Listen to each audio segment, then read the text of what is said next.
اب تیسرا نقطہ ذرا کڑوا ہے. اب تک کی باتیں تو آپ کو اچھی لگی ہوں گی، اب کڑوی بات ہے. اگر تم نے روش یہ اختیار کر لی کہ کچھ حکم مانے کچھ نہیں مانے، یہ بڑی تلخ آیت ہے. میرے نزدیک قرآن مجید میں مسلمانوں سے خطاب کر کے اس سے زیادہ سخت کوئی آیت نہیں آئی. افتؤمنون ببعض الکتاب وتکفرون ببعض، کیا تم ہماری کتاب شریعت کے بعض حصے کو مانتے اور بعض کو نہیں مانتے؟ نماز کا حکم کس نے دیا؟ میں نے. نماز تم پڑھتے ہو. سود کی حرمت کا حکم کس کا ہے؟ میرا ہے، اور اسے تم چھوڑنے کو تیار نہیں ہو. کیا یہ میرا حکم نہیں؟ اگر میرا حکم نہیں مانے تو نماز کاہے کے لیے آتے ہو پڑھنے کے لیے؟ تمہاری نماز تمہارے منہ پر دے کر ماری جائے گی، تمہارا حج تمہارے منہ پر دے کر مارا جائے گا اگر حرام کی کمائی سے تم نے حج کیا. مال حلال سے حج ہو وہ حج مبرور ہوتا ہے. حج مبرور وہ ہے جو اللہ کے ہاں حج قبول ہو جائے. افتؤمنون ببعض الکتاب وتکفرون ببعض، کیا تم ہماری شریعت اور کتاب کے ایک حصے کو مانتے اور ایک کو نہیں مانتے؟ ایک حکم سر آنکھوں پر، ایک حکم پاؤں تلے رون دیتے ہو. فما جزاء من يفعل ذلك منكم، تو کوئی سزا نہیں ہے ان کی جو یہ حرکت کریں گے تم میں سے، الا خزي في الحیات الدنیا، سوائے اس کے کہ دنیا کی زندگی میں ذلیل و خوار کر دیے جاؤ. ویوم القیامت یردون الی اشد العذاب، اور قیامت کے دن شدید ترین عذاب میں جھونک دیے جاؤ. وما اللہ بغافل عما تعملون، جو کچھ تم کر رہے ہو اس کی حقیقت سے اللہ ناواقف نہیں ہے، بے خبر نہیں ہے. تم آئے ہو حج کرنے، داڑھی لمبی ہے تمہاری، اللہ کو معلوم ہے حرام کی کمائی سے حج کرنے آئے ہو، حرام کی کمائی سے عمرہ کرنے آئے ہو. تم نے مسجد تو بڑی شاندار بنوا دی، تمہارا کاروبار تو حرام کا ہے، سٹے اور جوئے کے اوپر کاروبار کر رہے ہو، بینک سے سودی قرضہ لے کر کاروبار کر رہے ہو. تو مسجد بنانے کا کیا تمہیں ثواب ملے گا؟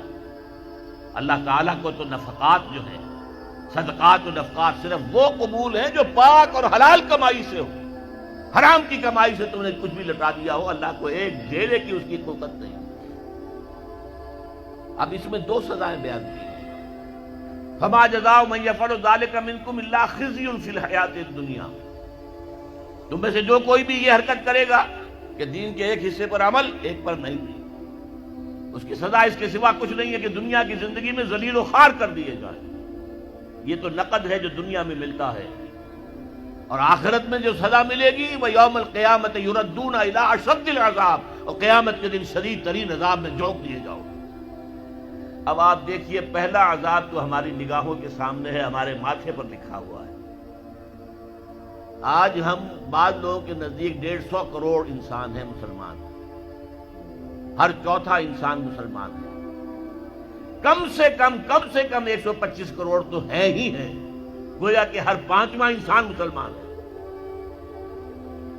کتنا بڑا علاقہ ہمارے قدموں تلے ہے. جائیے ادھر انڈونیشیا کے دور درازوں سے چلیے، جو جزیرے ہیں ان سے، اور چلے جائیے موریتانیہ تک، سالڈ علاقہ ہے مسلمانوں کا. بیچ میں آپ سوچیں گے ہندوستان بھی تو آ گیا، وہ مسلمانوں کا نہیں. 20 کروڑ مسلمان ہیں ہندوستان کے اندر. آج بھی دنیا میں سب سے بڑی آبادی کسی ملک میں جو ہے وہ ہندوستان میں ہے مسلمانوں کی. اللہ تعالیٰ نے ہر طرح کی نعمت دی ہے، ہر طرح کی معدنیات ہمارے پاس، ہر طرح کی نباتات. سب سے بڑھ کر آج کی دنیا کی قیمتی ترین شے تیل کا سب سے بڑا ذخیرہ یا ذخیرے مسلمانوں کے قدموں تلے. اس سب کے باوجود کیا مسلمانوں کی عزت ہے کوئی دنیا میں؟ کوئی حیثیت ہے؟ بین الاقوامی مسائل میں کوئی آپ سے مشورہ کرتا ہے؟ کسٹمی پرسد کے بھیا کس کی تم ہو کون؟ تمہیں کون پوچھے گا؟ ہم تو G7 بیٹھیں گے، G8 آ جائیں گے، G13 آ جائیں گے، G15 ہوں گے، اور کوئی مسلمان ملک نہ G7 میں، نہ G15 میں، نہ 3 میں، نہ 13 میں، کہیں نہیں. اور اب جو توسیع کرنے جا رہے ہیں سیکیورٹی کونسل کے اندر نئی سیٹ کس کو ملے گی؟ سعودی عرب نے حال ہی میں کہا یہ مسلمانوں کا حصہ ہے. کیسے حصہ ہے مسلمانوں کا؟ تمہاری عزت، تمہارا دھیلے کی عزت ہے دنیا میں کہیں؟ تم تو اپنے معاملات نہیں سنبھال سکتے، تم نے دنیا کا معاملہ کیا درست کرنا ہے؟ تم تو ہمارے ہاتھ بکے ہوئے ہو، پاکستان ہماری جیب میں پڑا ہوا ہے، سعودی عرب جو ہے وہ تو نہ معلوم کب سے ہماری جیب میں ہے۔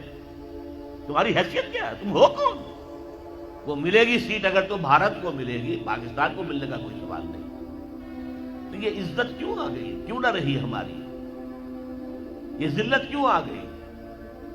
فرمایا خزی فی الحیات الدنیا، دنیا کی زندگی میں رسوائی، بے عزتی۔ ایک تو سزا یہ ہے جو آج ہم پر ہے، اور کم ہمتی کا عالم یہ ہے، بزدلی کا عالم یہ ہے کہ ہم یہ کہہ کر کھڑے ہو کر کہہ نہیں سکتے کہ انف از انف، تم نے جو کچھ ہمارے ساتھ کیا ہے اب ہمارے میدان میں ہم مقابلہ کریں گے۔ اس طرح بکریوں کی طرح، بھیڑوں کی طرح مارے نہیں کھائیں گے۔ ہے کسی ملک میں یہ طاقت ہے یہ کہہ دے؟ ہاں بیچارے کچھ جانے وہ اپنی جان دے کر اپنا سوسائڈ بمبنگ سے اپنے آپ کو اڑا کے 8-10 کو اور اڑا لیتے، بس اور کیا؟ یہ حال تو دنیا میں تو جو ایک بے عزتی والا عذاب ہے، فما جزاء من یفعل ذلک منکم الا خزی فی الحیات الدنیا، دنیا کی زندگی میں رسوائی، بے عزتی۔ اب یوم القیامہ جو ہے مستعد تو ہم اسی کے ہو چکے ہیں کہ شدید ترین عذاب میں جھونک دیے جائیں، وَيَوْمَ الْقِيَامَةِ يُرَدُّونَ إِلَىٰ أَشَدِّ الْعَذَابِ۔